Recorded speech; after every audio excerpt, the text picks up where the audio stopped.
आलोय बघा जांभळं खायला। आता जांभळं काढू आपण आणि खाऊ। तर चला जांभळं खाऊया। पहिल्या पावसाचं आगमन झालेलं आहे आणि पहिल्या पावसात आपण खाणार आहे जांभळं। आता चला व्हिडिओ शेवटपर्यंत बघा, जाऊया। पहिला मोठा पाऊस झालेला आहे। आज आपण जाणार आहे जांभूळ खायला। तर आपण आलो आहे जांभळाच्या झाडापाशी आता। आणि या पावसात ज्यावेळेस बदलीचं वातावरण राहते त्यावेळेस जांभूळ पिकायला सुरुवात होतात। आणि पिकलेले जांभळं तुम्हाला तर माहिती आहे कशा प्रकारे लागतात। तर चला आता आपण सुरुवातीला जांभळ काढू पहिले आणि नंतर खाऊया। अशा प्रकारे घोसचे घोस पिकलेले आहेत, बघू शकता तुम्ही। हे आहे जांभळ, कसं मोठं टपोर आहे बघू शकता तुम्ही। आणि बघायचं ज्यावेळेस पिकल्यावर ज्यावेळेस पाऊस येते त्यावेळेस त्याला मुंग्या लागतात, तर बघून खायचं। आणि आता आपण खाणार आहे जांभळ। आणि बघू शकता तुम्ही झाड कशा प्रकारे व्यवस्थित पूर्ण परिपक्व झालेले आहेत जांभळं। आणि हे खाली वाऱ्यामुळं पूर्ण नुकसान झालेलं आहे। तेच असं झाडाचे फळं खाली गळून पडलेले आहेत। आणि वजनामुळं यावर्षी जांभळं एवढे आले की वजनामुळं पूर्णच्या पूर्ण झाडं वाकलेले आहेत। कारण की यावर्षी एवढे जांभळं आणि आंबे यावर्षी एवढे कधीच नाही आले।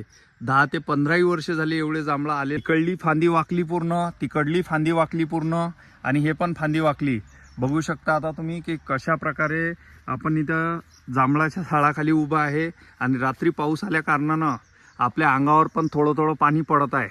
हे बघा अशा प्रकारे आपण इथं याला आधार दिलेला, जेणेकरून आपल्या झाडाची जे फांदी आहे ते खाली तुटून पडू नये म्हणून आपण याला सपोर्ट दिलेला आहे। आणि आता आपण जांभळं खाऊ की कशा प्रकारे जांभळं लागतात तर तुम्हाला दाखवतो मी। चला बघूया।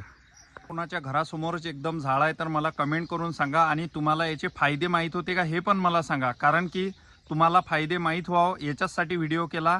आणि जर कोणाला माहिती नसतील तरी त्यांनी हा व्हिडिओ शेअर करा, कारण की सर्वांना माहिती झालं पाहिजे की आपल्या शरीरातली जे गंदगी आहे ते जांभूळ काढण्याचं काम करते।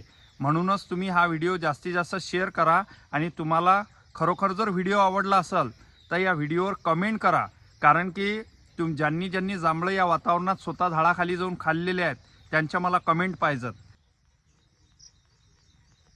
चांगले जांभळं बघून घ्यायचे, जे चांगले आहेत तेच घ्यायचे, कारण की आता यावेळेस तर जांभळांमध्ये मुंग्या बारीक लागतात। त्याला होल पडलेले असले घ्यायचे नाही आहेत, ज्याला होल नाही आहेत तसलेच जांभळं घ्यायचे, कारण की तेच खाण्याचे योग्य असतात।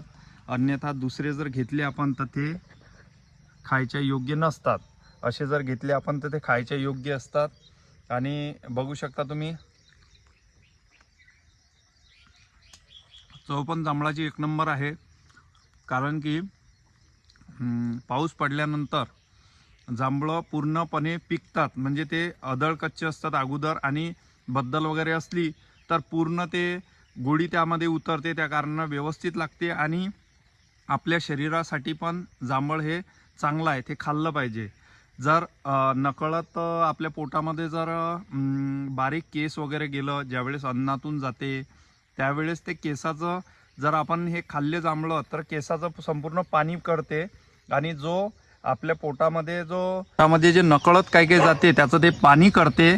आणि बघू शकता तुम्ही हे आपले जांभळं, आता आपण जांभळं खाल्ले।